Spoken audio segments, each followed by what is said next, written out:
Sejam todos muito bem-vindos. Estamos começando mais um vídeo de Direito Civil e neste estudaremos um pouquinho mais o direito das obrigações. Há 2 vídeos estamos trabalhando as obrigações de dar coisa. Iniciamos fazendo uma distinção entre coisa certa, coisa incerta. Falamos também sobre a classificação das obrigações de dar em 3 modalidades: dar coisa certa, entregar, restituir coisa certa e dar coisa incerta. No último vídeo, estudamos 4 situações excepcionais e regulamentadas pelo Código Civil relacionadas à obrigação de entregar coisa certa. Vimos o que acontece considerando o princípio da especificidade, pelo qual o credor não pode ser obrigado a receber coisa diversa, e nem o devedor obrigado a entregar coisa diversa. O que acontece quando a coisa certa, única, perece sem culpa do devedor ou com culpa do devedor? E também o que acontece quando a coisa certa, única, deteriora sem culpa do devedor, com culpa do devedor. Faltou um ponto apenas para caminharmos para o fim desse estudo, analisando então o restituir coisa certa e dar coisa incerta. Faltou nos falar sobre a possibilidade da coisa melhorar antes da tradição. Lembre-se que na obrigação de entregar coisa certa, o devedor é o dono do bem, até a sua tradição, quando móvel, ou registro, quando imóvel. Pois bem, se o bem perecer, se a coisa deteriorar antes da tradição, como o devedor é o dono, ele ficará no prejuízo, podendo ou não até mesmo pagar perdas e danos. Mas e se o bem melhorar? Cá para nós. Se pelo fato de ser dono, o devedor assume os riscos, é justo também que, se o bem eventualmente melhorar, ele lucre, né? Ele tenha lucro com esse melhoramento, ele tenha benefícios decorrentes deste melhoramento. Por isso, lá no artigo 237 do Código Civil, o legislador nos traz a seguinte regra: até a tradição, pertence ao devedor a coisa, com os seus melhoramentos e acrescidos, pelos quais poderá exigir aumento no preço. Se o credor não anuir, poderá o devedor resolver a obrigação. Até a tradição, pertence ao devedor a coisa. Por isso, ele assume os riscos da perda e da deterioração.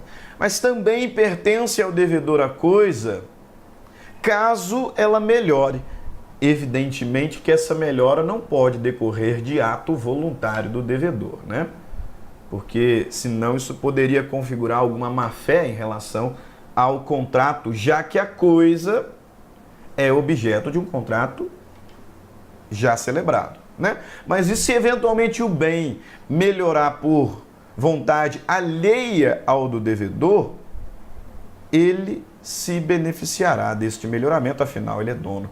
E a forma de se beneficiar deste melhoramento, diz-nos o legislador, é por meio do direito de pleitear, de exigir aumento no preço. Veja, o contrato já foi celebrado, se imaginarmos uma obrigação com fonte contratual, né? O contrato já foi celebrado, o preço já foi ajustado.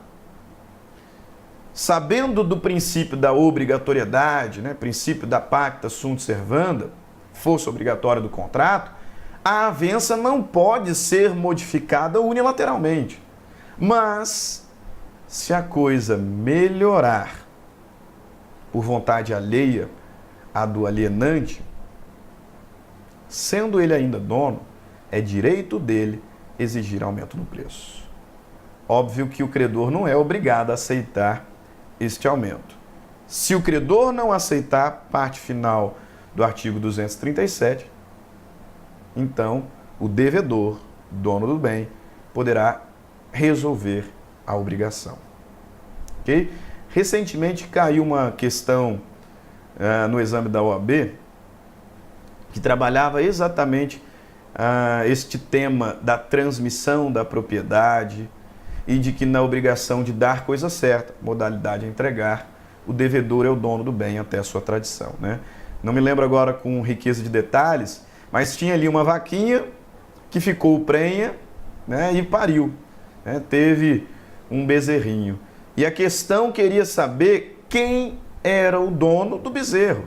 Afinal, antes de ficar prenha, a vaquinha já era objeto de um contrato, por meio do qual ela seria alienada, né? Então, o vendedor, imaginamos, alienou a vaca, ficou prenha, teve lá o bezerrinho e questionava-se quem é o dono do bezerro. O dono do bezerro é o vendedor, porque ela ficou prenha e, para ficar mais fácil ainda, pariu antes da tradição, né? Porque se o bezerro não tivesse nascido antes da tradição, não tenha dúvida, com fundamento no artigo 237, o devedor poderia, no mínimo, pedir aumento no preço.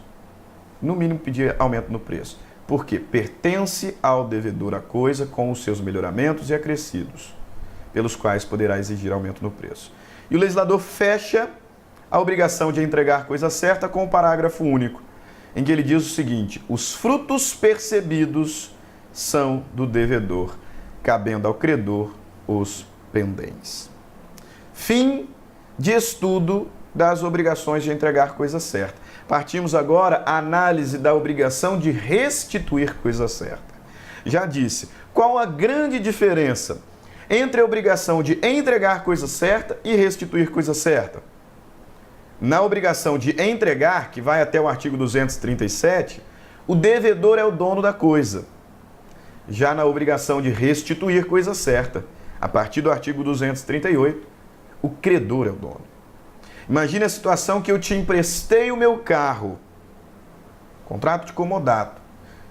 Perceba, você tem a obrigação de me restituir, não é? Restituir coisa certa. Te emprestei o carro. Ao final do contrato, ou antes dele, por situações excepcionais, você está obrigado a me devolver. Portanto, uma obrigação de restituir coisa certa. Você é o dono dele? Não. Eu é que sou. Portanto, na obrigação de restituir coisa certa, o devedor da restituição não é o dono do bem. Tem apenas posse. O credor é que é o proprietário. Qual a diferença que isso faz, professor? Muita. Porque as obrigações de dar coisa certa, elas são regulamentadas por aquele princípio, res perit domino, a coisa perece para o dono. À luz do res perit domino, nós construímos, considerando a disposição legal, todas as regras da obrigação de entregar coisa certa. Quando o bem perece, quando o bem deteriora, com culpa, se melhora. E da mesma forma faremos agora na obrigação de restituir coisa certa, mas sabendo que aqui o credor é o dono. Por isso, primeira situação que o legislador imagina: o que acontecerá se, antes da devolução do bem, ele perecer sem culpa do devedor? Está lá você com o meu carro, em razão de um contrato de comodato, e estando bem na sua posse, ele perece, ele é furtado, por exemplo, ou incendiado, por motivo alheio à sua vontade ou culpa. Então, estás com o meu carro, tem a posse dele em razão de um contrato, e ele perece antes da devolução, sem culpa. Você tem a obrigação de me pagar algum valor indenizatório? A resposta é não. Por quê? Porque você não é o dono e não teve culpa no perecimento. A coisa perece para o dono. Eu, credor, sofrerei o prejuízo do perecimento e não terei direito à indenização, porque o perecimento não decorreu de ato culposo do devedor. Notem o artigo 238 do Código Civil. se a obrigação for de restituir coisa certa, e esta, sem culpa do devedor, se perder antes da tradição, sofrerá o credor a perda, e a obrigação se resolverá, ressalvados os seus direitos até o dia da perda. Pessoal, como é que é esse finalzinho aqui, ressalvados os seus direitos até o dia da perda? Simples. Se ao invés de te emprestar, eu te aluguei, aos aluguéis vencidos até o fenômeno perda, eu ainda tenho direito. Isso não vai mudar muita coisa, né? Cá para nós. Né? Você tinha que me pagar em um mês de aluguel. A esse mês de aluguel eu tenho direito. Agora, indenização não tenho. Não tenho porque era o proprietário e o perecimento não decorreu de ato culposo do devedor. Mas e se o bem tivesse perecido por ato culposo do devedor? Então, utilizando o carro, 150, 160 por hora, você bateu contra um poste, contra um muro e deu PT no carro, mas você ficou vivo. Né? Então, agindo imprudentemente, o bem, objeto da restituição de coisa certa, pereceu na posse do devedor, por culpa do devedor. Neste caso, me parece evidente. Apesar do credor ser o proprietário, o fato do perecimento ter decorrido de ato culposo do devedor o obriga a indenizar, o obriga a pagar a indenização. Até porque, se fizermos uma rápida reflexão sobre o que é ato ilícito, artigo 186 do Código Civil, o ato ilícito ele configura quando por ação ou omissão dolosa, voluntária, negligente ou imprudente, alguém causa dano a outrem, ainda que exclusivamente moral. Então, se por um ato culposo do devedor ele causou dano ao credor, é evidente que ele tem que indenizar, até porque causou um ato ilícito, até porque cometeu um ato ilícito. E o artigo 927 diz: aquele que comete ato ilícito está obrigado a repará-lo. Artigo 239 do Código Civil: se a coisa se perder por culpa do devedor, responderá este pelo equivalente mais perdas e danos, ainda que o credor seja, e ele é, o dono do bem. Era o dono do bem. Ok? Mas, professor, o bem não pereceu, ele deteriorou, sem culpa. Obrigação de restituir coisa certa. Estando o bem na posse do devedor, ele deteriora sem culpa. Qual a consequência? A consequência é que o credor será obrigado a receber o bem tal qual se acha, sem direito à indenização. Isso mesmo, sem direito à indenização. Por quê? Porque ele é o dono e não houve culpa do devedor. A coisa perece para o dono e também deteriora para o dono. Neste caso, se o bem deteriorou, ele ainda existe, sem culpa do devedor, não existe outra saída, a priori, senão o credor aceitar receber o bem de volta, tal qual se encontra, sem direito à indenização. E isso é exatamente o que nos diz a primeira parte do artigo 240. Ele fala o seguinte: se a coisa restituível se deteriorar sem culpa do devedor, recebê-la o credor tal qual se acha, sem direito à indenização. Se a coisa restituível se deteriorar sem culpa do devedor, recebê-la o credor tal qual se acha, sem direito à indenização. E se foi por culpa, professor?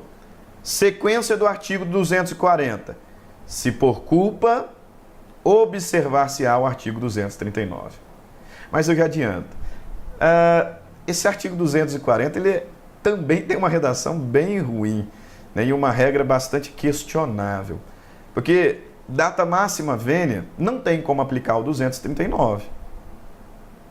O legislador diz que se a coisa deteriorar por culpa do devedor, observar-se-á o disposto no artigo 239. Poxa, não tem como aplicar o 239 porque ele está falando sobre perecimento. Neste caso, a coisa deteriorou, ela ainda existe, e talvez essa deterioração tenha sido mínima. Você imagina que se o bem deteriorou por culpa do devedor, ainda que mínima seja a avaria, o credor poderá exigir o preço da coisa na sua integralidade? Fica para nós, não, né? Exigir o preço da coisa mais perdas e danos?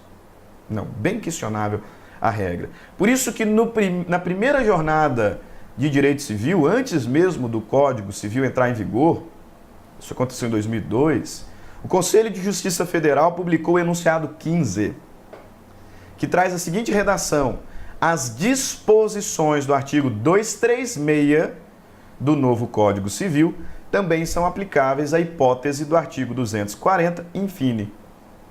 Traduzindo, na obrigação de restituir coisa certa, se o bem deteriorar com culpa, não aplicaremos o artigo 239, e sim o artigo 236, que diz: ao credor será possibilitado receber o bem tal qual se acha, com indenização por perdas e danos, ou resolver obrigação, exigindo apenas as perdas e danos, recebendo o equivalente mais perdas e danos. Ok? Melhor solução que a doutrina e a jurisprudência entende para o caso concreto. Se o bem pode perecer, pode deteriorar, é possível que ele melhore também, né?